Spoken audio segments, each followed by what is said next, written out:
Hey guys, it's Courtney, aka Travel Teach, here with you today with some new content about the things that I wish I knew before I joined PalFish. But first, today, I want to tell you that I'm super excited because at the end of this video, I'm going to be announcing a new contest, my first contest ever as Travel Teach. And I'm really excited to get you guys to participate and can't wait to see who the winner is. So stay tuned until the end of this video so you can see what the contest is and how you can win a $100 Amazon gift card, okay? All right, let's get started. Here we go. Today I'm going to talk about the 3 things that I wish I knew before I joined PalFish. My inspiration behind this video was actually watching other YouTubers and hearing them talk about the things that they wish that they knew before they became a teacher or before they started working for XYZ company. So I thought, I think it's about time to make one of these videos about PalFish. The 3 things I'm going to talk about today are time management, emotions, and knowledge of content. So let's get started with number 1. When working on PalFish, time management is crucial. I'm not just talking about how you manage your class. That's one thing.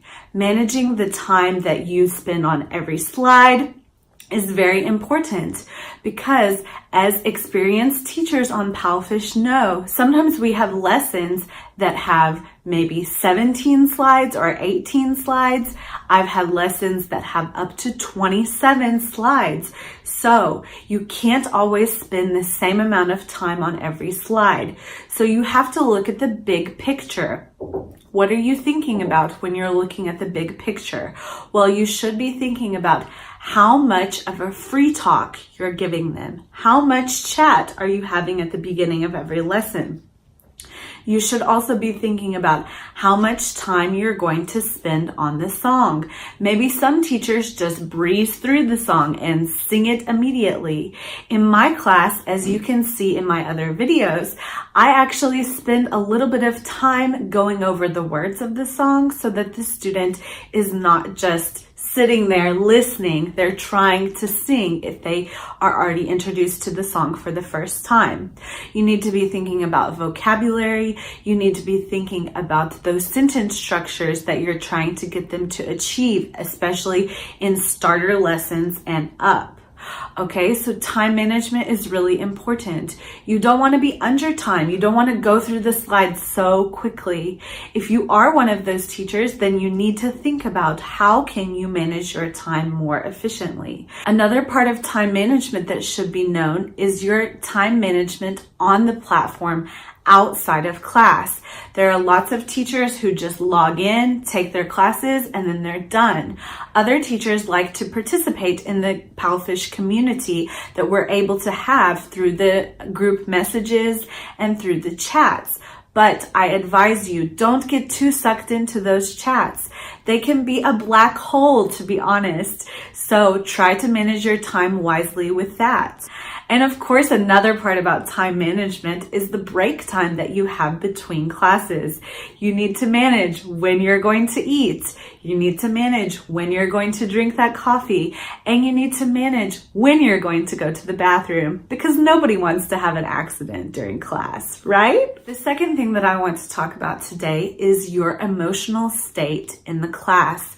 I really wish I would have considered this more before I joined PalFish because it is really a tiresome thing.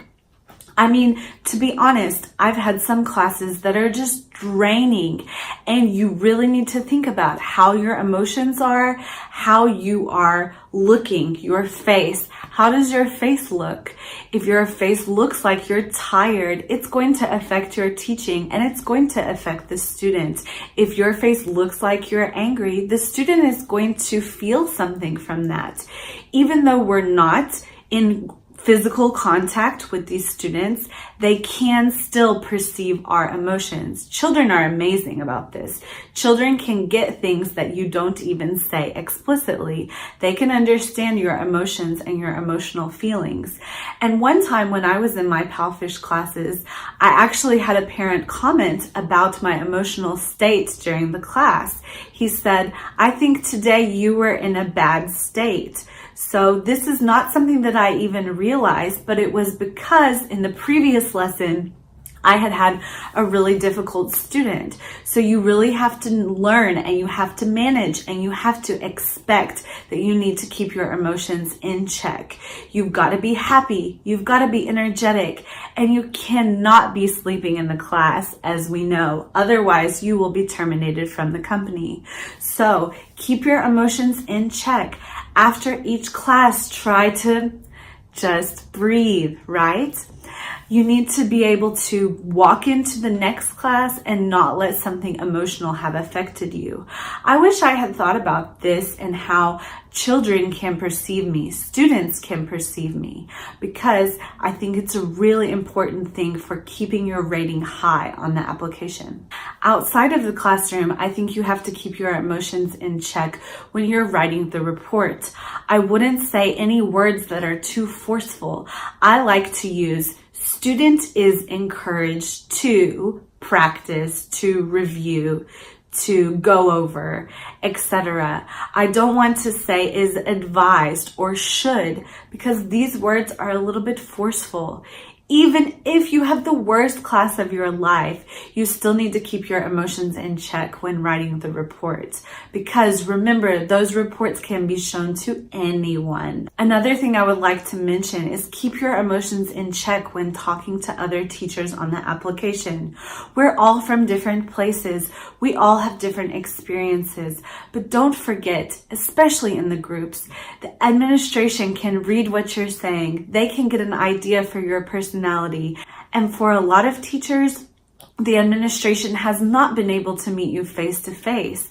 That online impression is all they have of you. So please keep it positive. The last thing that I would like to talk about today is I wish I had known that I need to have a good knowledge of the content that is on PalFish.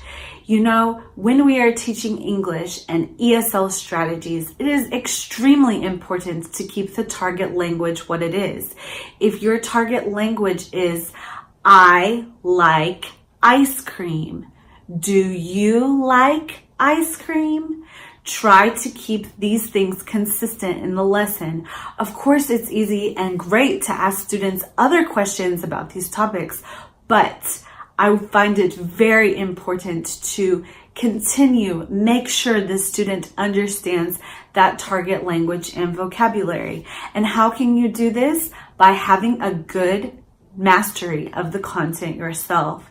So before every class that I have, I always look through the vocabulary, I look through the story, I try to find what are the sentence structures that are the aim for this lesson. What are my language objectives? What vocabulary do I need to make sure that the student knows? And yes, there is sometimes inconsistency in that vocabulary, but be sure to have it for that specific lesson. Get it mastered, get it down, and then you can deliver a very positive and powerful lesson. So to recap the things that I talked about today, what do I wish I knew before joining PalFish? I wish I knew how important time management is and to get my time management skills in check. I wish I knew how important my emotional state is both in the class and on the platform and how to get that in check. And I wish I knew how important my knowledge of the content on each lesson is. So remember, again, if you're thinking about joining PalFish or if you're already on PalFish, I sincerely encourage you to think about your time management skills, think about your emotional state in the class, and think about your knowledge and mastery of the content for the ESL learner. Okay, so now we're on the fun part of this video. So I would like to announce the Travel Teach's first contest ever. Everybody loves contests, right? I mean, I would love this contest if I could participate. So how can you participate in this contest? Well, first of all, you need to be a current teacher that is active on the PalFish platform right now. And the second thing, you need to leave a comment to talk about one thing that you wish you knew before joining PalFish. You can leave that comment in the comments section below. On December 22nd at 2 p.m. Beijing time, remember, Beijing time, I'm in China. On December 22nd at 2 p.m. Beijing time, I'm going to check my YouTube comments below and see whose comment has the most likes on it. This means the thumbs up. So whoever has the most likes on their comment about what they wish they knew before they joined PalFish, they are going to be contacted by me here on YouTube. After you're contacted by me, I'm going to ask you for your PalFish username, and I can connect with you and figure out how I can send you, probably via email, the $100 Amazon gift card. Because everybody loves the holidays, right? Even though I'm here in China, I still feel in the holiday spirit. So I want to give something back to you, my viewers. I appreciate all of you guys, and I really love your support and feedback that you've given me about the videos so far. My main goal as a PalFish mentor is to help as many people as I can. And I'd love it if you could help me back by giving me a comment down below in the comments section. Okay, so don't forget, leave me a comment, tell me what you wish you knew before joining PalFish, and whoever has the most likes on December 22nd at 2 p.m. Beijing time is going to get a $100 Amazon gift card. Okay? Sounds good, right? Get to writing. Don't forget to like this video and to subscribe. Thanks for watching. Have a good one. Bye.